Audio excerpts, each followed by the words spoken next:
महाराज के वैश्य धर्म के।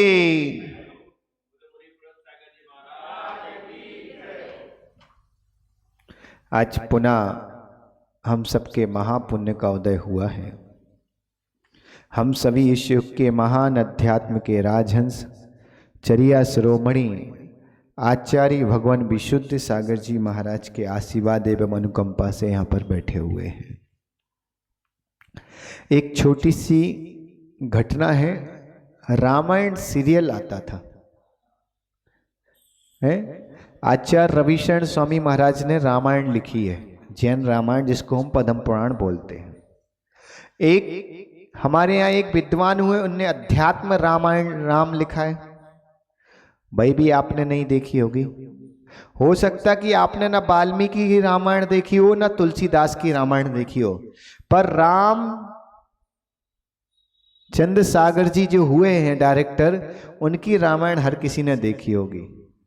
और आपका युग तो वो युग था 1990 के समय का, कि जब वो आती थी तो लोग दुकान बंद करके घर आते थे। सुबह 9 बजे जब रामायण आती थी तो सब लोग पूजा की थाली लेकर, कोई आरती लेकर बिल्कुल ऐसे बैठ जाता था जैसे साक्षात राम भगवान ही आ रहे होंगे।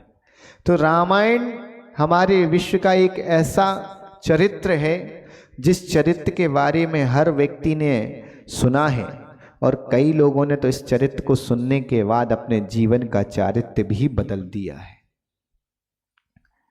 इसी रामायण की एक घटना, सुभाष भाई, रामचंद्र जी से रावण का युद्ध हुआ, और रावण जब मरण को प्राप्त हो गया और युद्ध स्थान पर जब रावण का शव डला है और लोगों के भी शव डले हैं, वहां उस समय से पंच महाकन्याओं में पूजित रावण की पत्नी, याद रखना, पंच महाकन्याएं थीं, उनमें पूजित थी रावण की पत्नी मंदोदरी। इतनी सुंदर थी बाबू। पंच महाकन्याओं में पूजित थी रावण की पत्नी मंदोदरी। पंच महाकन्याओं में भाई मंदोदरी जब वहां पर आती है और अपने पति का शव देखती है तो आंखों से अश्रुधारा बह जाती है। और जब आंखों से अश्रुधारा बहती है सतीश भाई, तो वहां घटना होती कि वह देखना चाहती है कि इस कौन है जिसने तीन खंड का स्वामी, मेरा पति, जिसने इंद्र जैसे राजा को परास्त किया हो। और वैदिक ग्रंथ के अनुसार तो 9 ग्रह जिसके बस में हो, कुमेर को बाल पकड़ के जो अपने महल में रख दिया हो, शनि के ऊपर पैर रख के बैठता हो, ऐसा वह रावण, इसको अगर किसी ने परास्त किया तो वह कितना ताकतवर है। और जब वह उसको देखने के लिए जाना इच्छुक होती है तो वहीं रामचंद्र जी एक पहाड़ पर थोड़े बैठे हुए चिंतन मग्न थे कि कितने सारे जीवों की मैंने वध कर दिया, कितने जीवों को प्राण देना पड़े इस युद्ध में विजय प्राप्त कराने के लिए। और वानर सेना वहां पर उनको घेरे हुए खड़ी थी।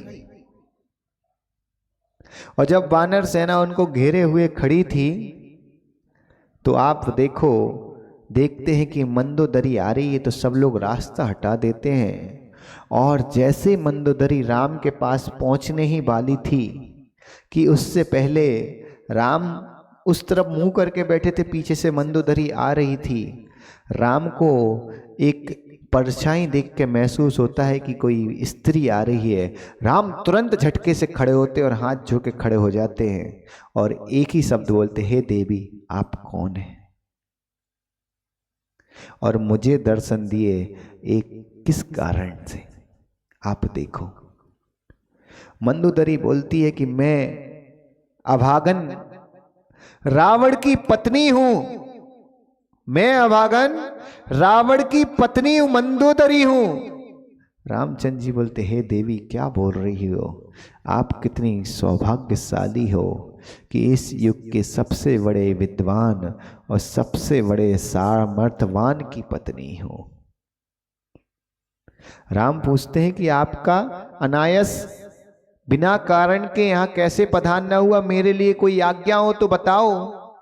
मंदोदरी एक ही बात बोलती, मैं ये देखने आई थी कि जिसने पूरी दुनिया को हराया हो, तीनों लोक में ऐसा कोई ताकतवर व्यक्ति नहीं जो रावण के सामने खड़ा हो पाया हो। तो भाई आप कौन हैं जिसके कारण आपने रावण को हरा दिया?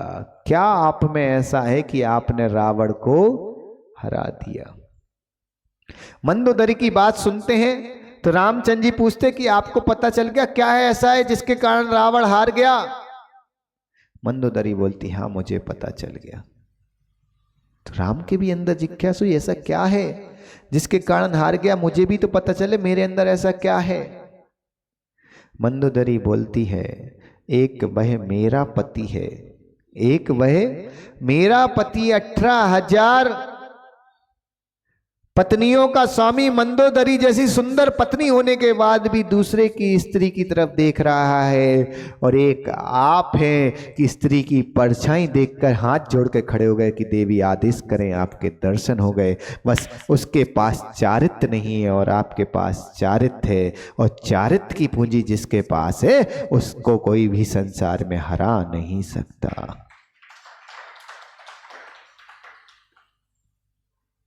आप देखो, राम और रावण में ज्यादा अंतर नहीं था। राम और रावण में कोई ज्यादा अंतर नहीं था। रावण शक्ति में राम से कई गुना ताकतवर था, ज्ञान में भी राम से ज्यादा था, और धन में भी राम से ज्यादा था, और सेना के बल में भी राम से ज्यादा था। पर रावण के पास एक चीज की कमी थी कि रावण का इच्छाओं पे नियंत्रण नहीं था और राम की इच्छाओं पे नियंत्रण था। और जिसका इच्छाओं पे नियंत्रण होता है, याद रखना, विश्व विजेता वही होता है।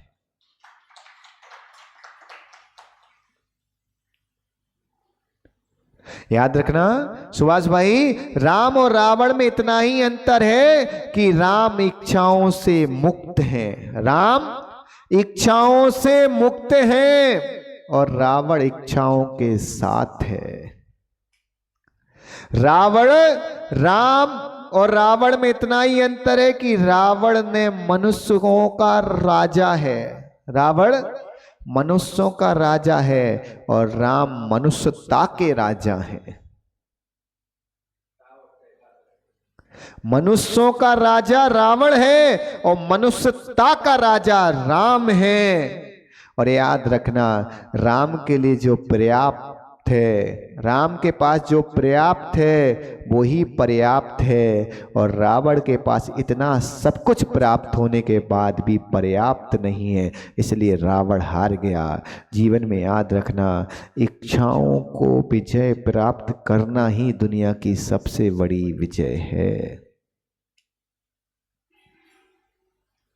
सब कुछ होने के बाद भी इच्छाएं इतनी हैं, कभी इधर भागती हैं कभी उधर भागती। याद रखना, दुनिया का पैसा आ जाए, दुनिया की ताकत आ जाए, दुनिया का बल आ जाए, लेकिन अपने इच्छाओं पे अगर विजय नहीं प्राप्त की तो याद रखना तुमने सब कुछ पाने के बाद हार गए हो। रावण के पास सब कुछ था पर इच्छाओं पे विजय नहीं थी इसलिए हार गए, और राम के पास कुछ भी नहीं था पर इच्छाओं पे विजय थी इसलिए राम जीत गए।